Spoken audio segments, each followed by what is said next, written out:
Bienvenidos a Finanzas a la Carta, el plato fuerte de la educación financiera. Hoy vamos a tener un maravilloso programa. ¿Qué es el phishing? Una modalidad de fraude en la cual tú puedes caer y ni siquiera te vas a dar cuenta. Por eso hablaremos de este tema. Además, una contraseña segura puede ser la diferencia entre el robo de identidad y tu tranquilidad. También el procurador del trabajo en el Estado de México estará en el estudio de Finanzas a la Carta para hablar del aguinaldo. Sí, ya viene el dinero de fin de año y es un derecho que te corresponde. Hoy hablaremos de todo esto y más aquí en el plato fuerte de la educación financiera. Acompáñame.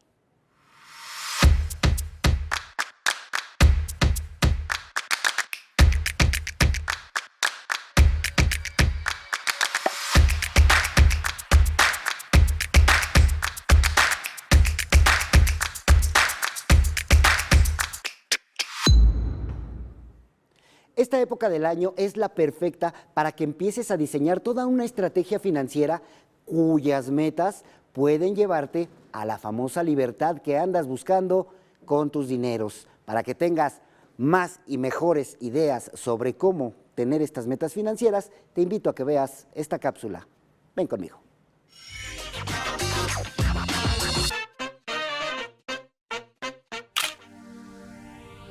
De acuerdo con la Conducef, las metas financieras son objetivos específicos relacionados con el manejo y crecimiento de tu dinero.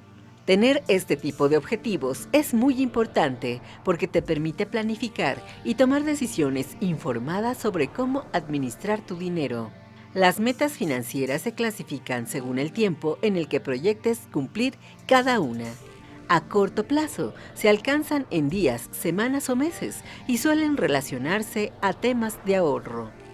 Las de mediano plazo generalmente se logran entre 1 a 5 años, por ejemplo, liquidar un préstamo o los pagos de tarjetas de crédito.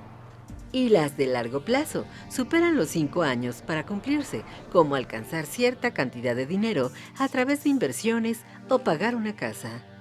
Para tener éxito, tus objetivos financieros deben establecer parámetros de tiempo que te permitan medir el avance cuantitativo de tu meta. Por ejemplo, ahorrar 10,000 pesos en 5 meses requiere guardar 2,000 pesos mensualmente para lograrlo. Las metas financieras también deben ser alcanzables, por lo que tu plan de ahorro o inversión debe estar muy acorde a lo que ganas y gastas con tu salario.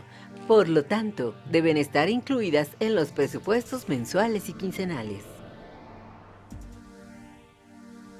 Cámara, ven corriendo. Qué bueno que nos sigue acompañando aquí en Finanzas a la Carta, el plato fuerte de la educación financiera.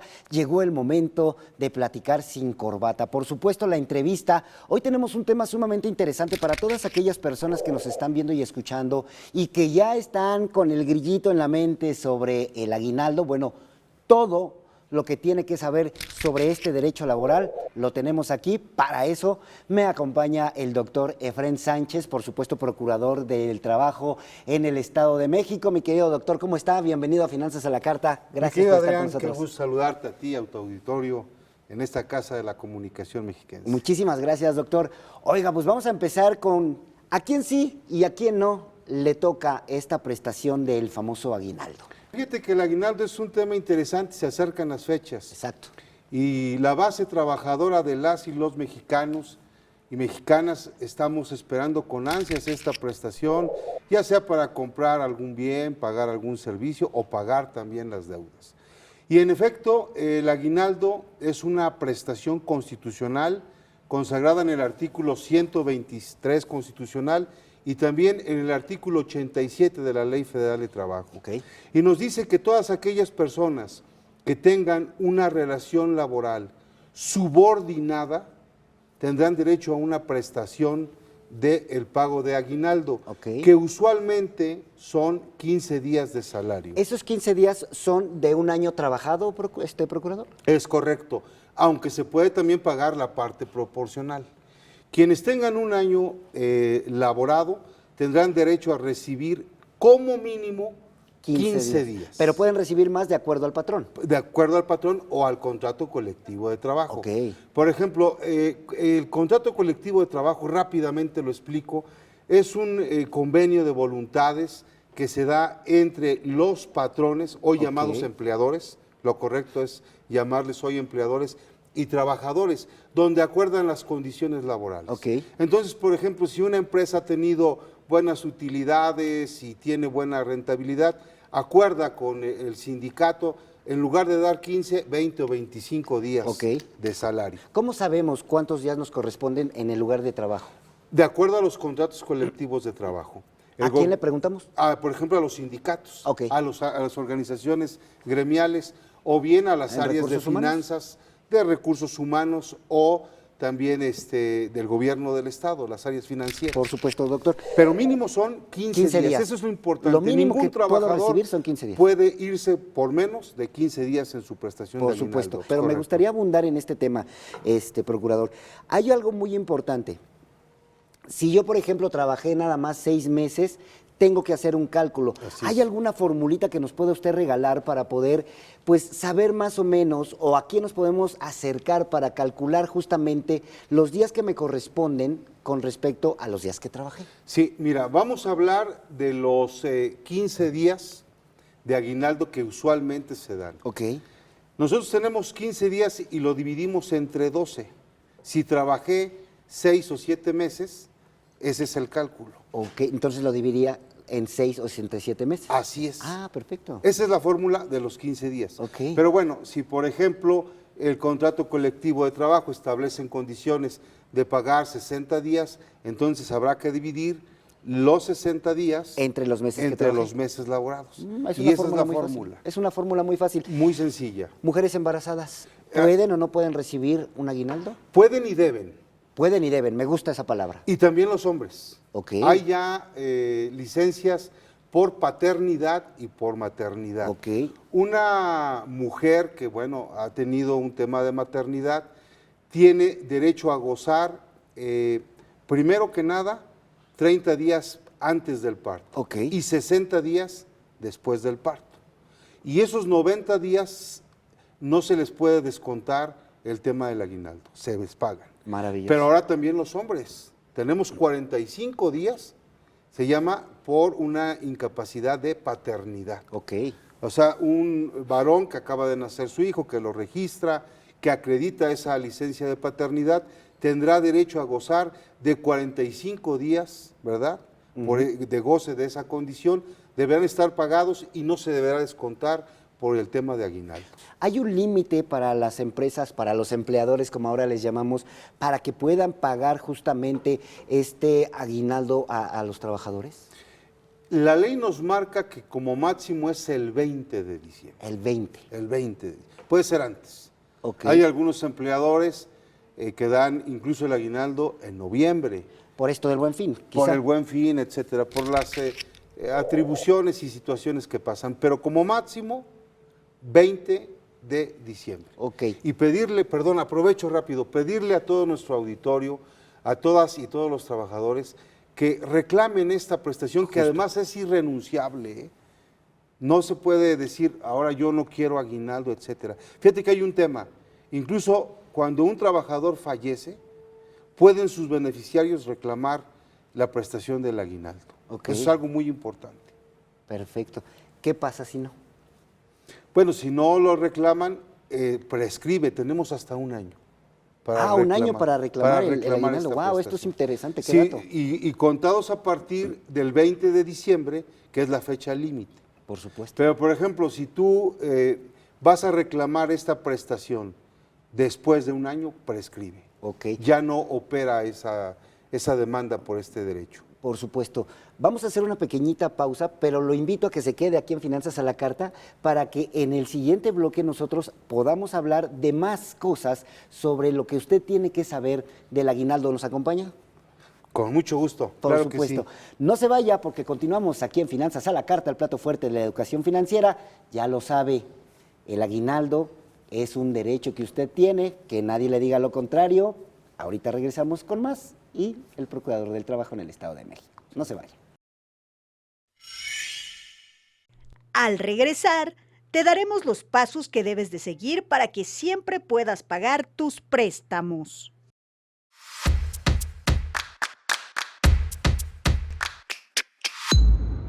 Cámara, ven corriendo.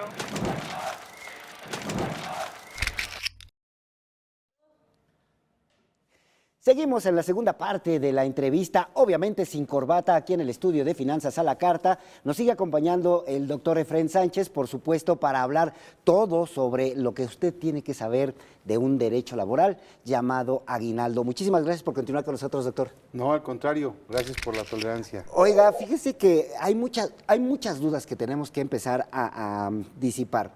Voy a tocar un tema quizá complicado para algunas familias, pero creo que es necesario que lo sepan.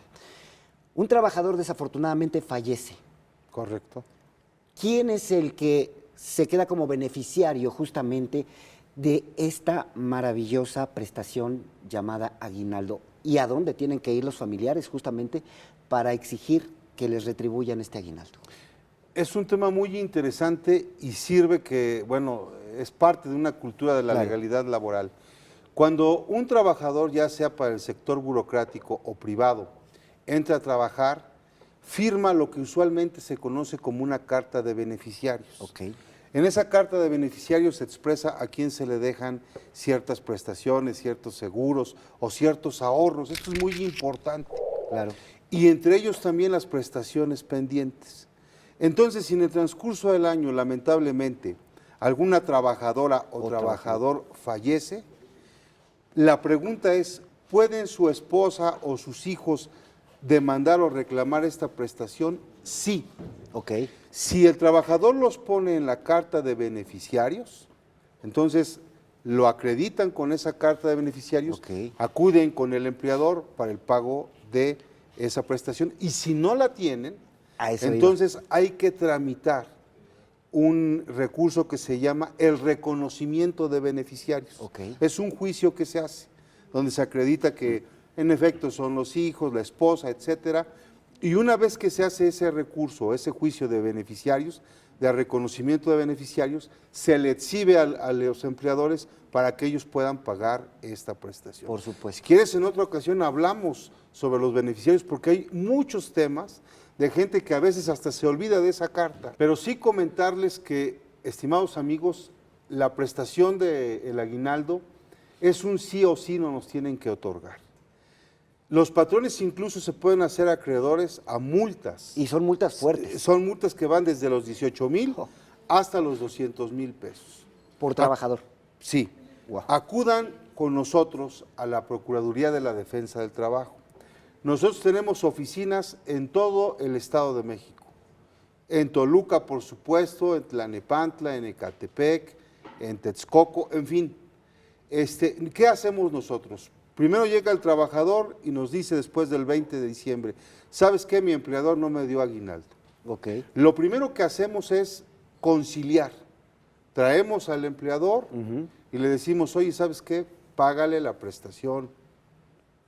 Y en caso de que no quiera pagar, bueno, entonces nos vamos ya a un juicio como tal. ok. Y demandamos la prestación del aguinaldo y de sus colaterales. ¿Cuánto tiempo se puede tardar ese juicio? Mira, usualmente si nosotros agotamos el tema de la conciliación, podríamos estar hablando de unos 2 o 3 meses. Ok. Pero es importante que sí demandemos esta prestación, Por supuesto. para que no la dejemos de forma suelta. Claro. Somos una institución gratuita. Eso es lo que iba, que no se sorprendan y que no haya vivales que les vayan Así a decir, es. te cobro tanto porque te voy a acelerar el tema. La vía directa es con ustedes. Con punto. nosotros.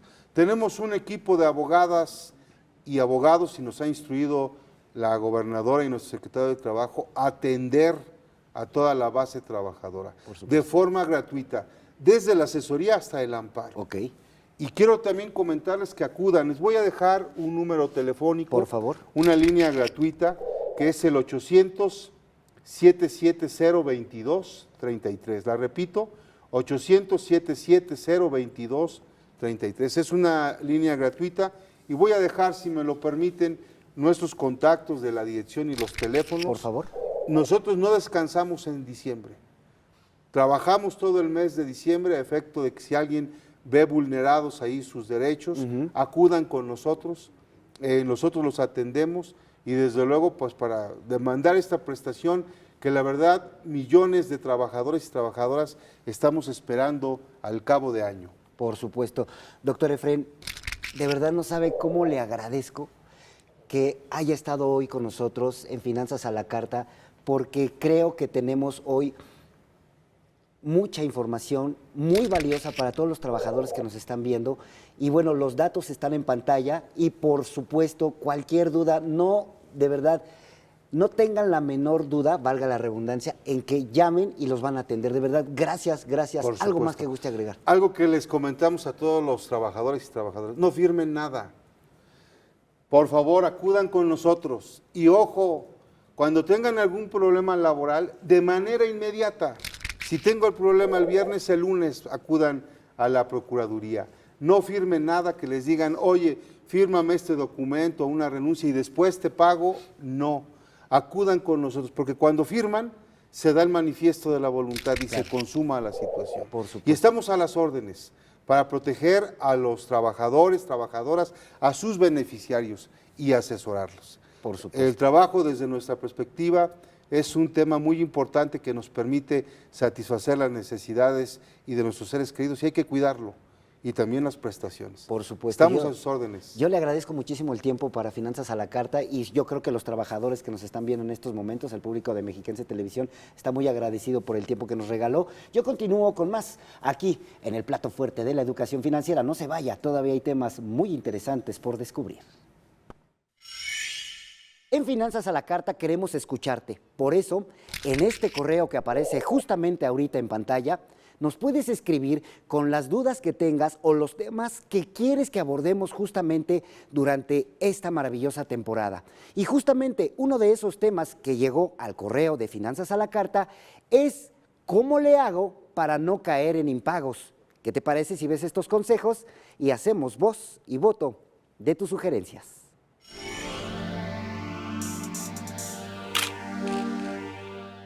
De acuerdo con la encuesta nacional sobre salud financiera 2023, el 36.2% de la población mexicana de 18 años y más tiene algún tipo de deuda.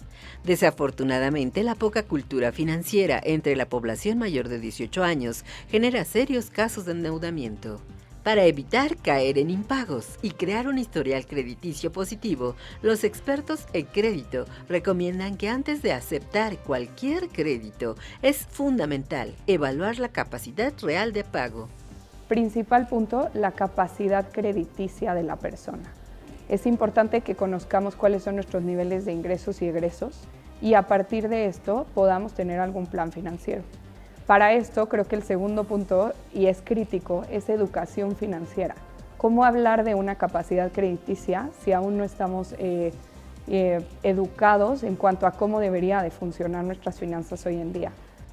¿Cómo podemos saber cuál es la capacidad real de pago? Jerarquizar las deudas para saber con certeza cuál se debe pagar primero también es una opción. Hay aspectos que creo que son necesidades básicas que tenemos que cubrir sí o sí y muchas veces el crédito es utilizado para cubrir ese tipo de necesidades. Entonces, darle prioridad a todo lo que es necesidades básicas y entre ellas no dejar de priorizar lo que es educación y trabajo, porque permite como fuente de ingreso generar mayores ingresos. El pago mínimo puede parecer tentador, pero es una de las trampas que te puede llevar a la acumulación de deudas. Por ello, siempre que te sea posible, debes realizar pagos adicionales a tu cuota mensual. No quedarse únicamente con realizar pagos mínimos sobre los créditos otorgados. Mi mayor consejo sería que siempre hagan un pago adicional a lo que sea el pago mínimo de cualquier crédito. Recuerda que cumplir con el pago de tus créditos en tiempo y forma no solo mejora tu historial crediticio, sino que te permite mantener una estabilidad financiera a largo plazo. Al regresar, que no te pesquen los ciberdelincuentes. Te diremos cómo evitar ser víctima del phishing.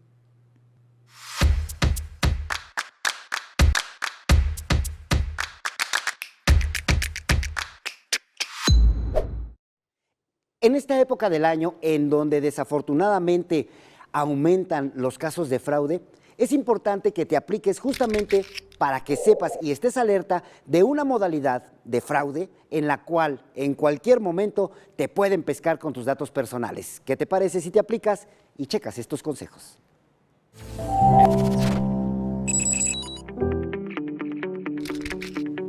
El phishing es un ciberdelito que consiste en engañar a las personas para que compartan información confidencial como contraseñas, números de tarjetas de crédito, nombres de usuario, entre otros. El phishing es una palabra en inglés, realmente es ir de pesca. Y lo que hacen, cómo funciona, es básicamente por medio de medios digitales te sacan información o hackean tus cuentas para con esto llegar y usar tu identidad o, como mencionas, el robo de recursos o incluso de plataformas de que tienes de información. Para llevar a cabo este tipo de delitos, los ciberdelincuentes han ido evolucionando sus tácticas, las cuales van desde lo más sencillo como una llamada telefónica. Un phishing en llamada telefónica que es muy común, te hablan y te dicen que hablan de un banco, por lo general intentan de que sea un banco muy común. El más comercial que haya, tratan diciéndote que son de ese banco, que te tienen un crédito especial y que necesitan información. ¿Por qué tratan de ese banco más grande? Porque por tema estadístico hay más chance de que la gente esté en esos bancos. Hasta lo más sofisticado con hipervínculos falsos. Para hackearte tus redes, lo que hacen es te mandan un mensaje diciéndote o te llaman por teléfono. Y dicen, somos de tal paquetería, te va a llegar este paquete, necesitamos que te metas a la siguiente liga para que puedas ingresar la información. En el momento que das clic, tú le estás dando acceso a esa persona que metan un virus en tu computadora o celular. Hay muchos que son virus troyanos. Entonces lo que hacen es, tienen acceso y están viendo todo lo que estás accesando tú. Entonces en ese momento ya tienen toda tu información y les fuiste dando. Para no ser víctimas del phishing, los expertos en ciberseguridad recomiendan: 1. Verificar de dónde viene la información recibida. 2. Dudar de las ofertas con descuentos irreales mayores al 50%.